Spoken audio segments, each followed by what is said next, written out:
Movie की शुरुआत में हमें एक बूढ़ा कछुआ दिखाया जाता है जो एक आइलैंड पर रहता है और एक सी टर्टल है। ये समंदर बहुत ही ज्यादा खूबसूरत है। वहीं पर कुछ टर्टल एग्स पड़े होते हैं और उसमें से टर्टल बाहर आ रहे होते हैं। ये ओल्ड सी टर्टल जिसका नाम सैमी है। सैमी की वाइफ इन टर्टल्स को अपनी कमर पर बिठाकर यानी शैल पर बिठाकर दूसरी तरफ लेकर जा रही थी ताकि आराम से वो अपनी फर्स्ट स्विमिंग कर सकें। ये दोनों ओल्ड सी टर्टल्स पता है क्यों खुश हैं? क्योंकि ये ग्रैंड पेरेंट्स बने हैं। ये इन्हीं की जनरेशन है और ये बहुत ज्यादा खुश हैं।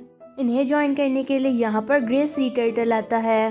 ओके, सैमी का फ्रेंड होते हैं। ये दोनों आपस में बातें कर ही रहे होते हैं, तभी बहुत सारे सी गर्ल्स आ जाते हैं जो इन बेबीज को देखकर इनका शिकार करना चाहते थे और इनके मुंह में पानी आ रहा था। अब दोनों टर्टल्स एंड सी गर्ल्स को भगाने लगते हैं पर ये भाग ही नहीं रहे थे। यहीं आइलैंड पे इतनी हलचल देखकर कुछ शिकारी आते हैं यानी हंटर आते हैं जो इनके ऊपर जाल डाल देते हैं। उस नेट में सैमी, उसका दोस्त एक सीगल आ जाता है। सैमी जल्दी से अपने ग्रैंड टर्टल्स को कहता है अपनी दादी के पास जाओ। बेबी टर्टल्स अपने दादा को इस तरह जाता हुआ देख के बहुत उदास होते हैं। अब शिकारी टर्टल को अपनी बोट में ले जाते हैं और वहाँ उनको वाटर टैंक में डाल देते हैं। टर्टल्स गर्ल्स को तभी लूपस्टर भी मिलता है जो काफी गुस्से में लग रहा था और तभी हम देखते हैं कि उन टर्टल्स के साथ दो बेबी टर्टल्स भी आ गए हैं। जब अपने दादा के पीछे आए वो दोनों भी उसी वाटर टैंक में आ जाते हैं। एक ग्रीन बेबी टर्टल होता है, एक ग्रे बेबी टर्टल। सैमी उन दोनों को बाहर निकालने की कोशिश करता है टैंक से, लेकिन वो दोबारा से अंदर आ जाते हैं। तभी सैमी देखता है कि इन्होंने एक सीगल को भी इसमें कैद किया हुआ है।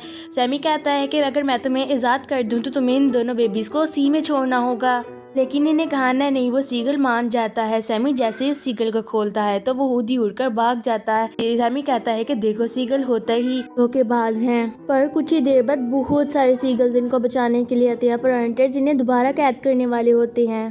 सीगल्स अपनी दोबारा से जान बचाकर भागने लगते हैं। वो ही टर्टल्स एक टैंक में उस फिश को पाते हैं तो वो फिश इन्हें बताती है कि इन लोगों ने भी मुझे भी पकड़ लिया था और एक एक्वेरियम में छोड़ दिया। मैं वहाँ से भाग तो गया लेकिन दोबारा से पकड़ा गया।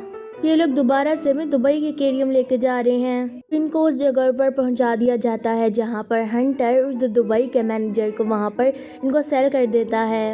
उन बेबी टर्टल्स को टैंक से बाहर निकाला जा रहा होता है तो वो बहुत डर जाते हैं। वो डरी छुपे रह जाते हैं। अब सैमी और उसके दोस्त को अंदर वाटर एक्वेरियम में डाल दिया जाता है। वहाँ पर लोग उन्हें देखने आते हैं और बहुत खुश होते हैं, लेकिन वो दोनों ओल्ड टर्टल उस चीज से खुश नहीं थे क्योंकि वो अपनी जिंदगी के कुछ दिन आराम से गुजारना चाहते थे, ना कि उस एक्वेरियम में। वो नोट करते हैं कि उनके ग्रैंडसन यहाँ नहीं है। वो उनको ढूंढने लगते हैं तो वो हंटर्स दोबारा से उस टैंक को पानी में ले जाकर साफ करने के लिए छोड़ते हैं। तो वो दोबारा सी में चले जाते हैं। उधर दोनों ओल्ड सी टर्टल्स को वो फिशेस बताती हैं यहाँ पर एक सी हॉर्स भी है जो तुम लोगों को इधर से बाहर निकलने में मदद कर सकता है। सी हॉर्स इन्हें मिलता है। अब सी हॉर्स इन्हें एक ऐसी जगह पर ले आता है जो कि सीक्रेट जगह थी। इन्होंने अपनी ही केव बनाई हुई थी और वो कुछ टनल टाइप खोद रहे थे ताकि इधर से निकला जा सके। उधर बेबी टर्टल्स अपने ग्रैंड मदर को ढूंढने की कोशिश करते हैं। अभी उन्हें समंदर में बढ़ते हुए एक बेबी ऑक्टोपस मिलती है जो कि बहुत प्यारी और अच्छी होती है। इनमें बहुत अच्छी दोस्ती हो जाती है। वो बेबी ऑक्टोपस इन दोनों को अपनी मॉम ऑक्टोपस के पास लेके जाती है। मॉम ऑक्टोपस बेबी ऑक्टोपस से पूछते हैं कि आप दोनों में दोस्ती कैसे हुई, तो वो बताती है कि ये अपने ग्रैंडफादर को ढूंढ रहे हैं। और यहाँ पर बेबी टर्टल्स भी बोलने लग जाते हैं कि हमारे ग्रैंडफादर को हंटर ने पकड़ लिया, कि आप हमारी मदद करेंगे हमारे ग्रैंडफादर को ढूंढने में। पहले तो ऑक्टोपस नहीं मांगती, फिर बाद में मान जाती है और एक्वेरियम की तरफ निकल जाते हैं ये लोग। वो फिश जो शुरू से इस टैंक में सैमी और उसके दोस्त को बताने लगती है। एक दिन टैंक में सफाई करने वाला आया, मैंने उसके सामने मरने का नाटक किया। उसने मुझे देखकर ट्रैश में डाल दिया और उसने फिर बाद में मुझे समंदर में फेंक दिया। इस तरह मैं वहाँ से भाग गई, लेकिन मैं फिर से पकड़ा गया। अब वहाँ पर सी हॉर्स आता है और कहता है कि मैं तुम लोगों की मदद कर रहा हूँ ना, तो मुझे से मदद मांगो, क्योंकि उसमें बहुत ईगो होती है। खुद को लीडर समझता था। वो उनको एक ऐसी जगह पर ले जाता है जहाँ पर पेंगुइन्स होते हैं।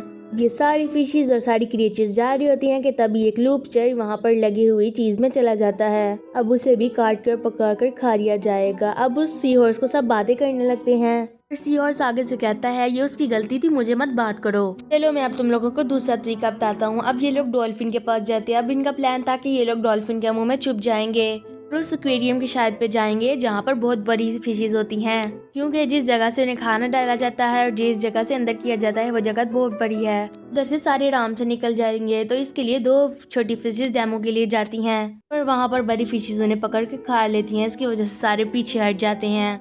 ये प्लान भी फेल है। अब सारे लोग परेशान हो जाते हैं और हॉर्स भी वहाँ से चला जाता है।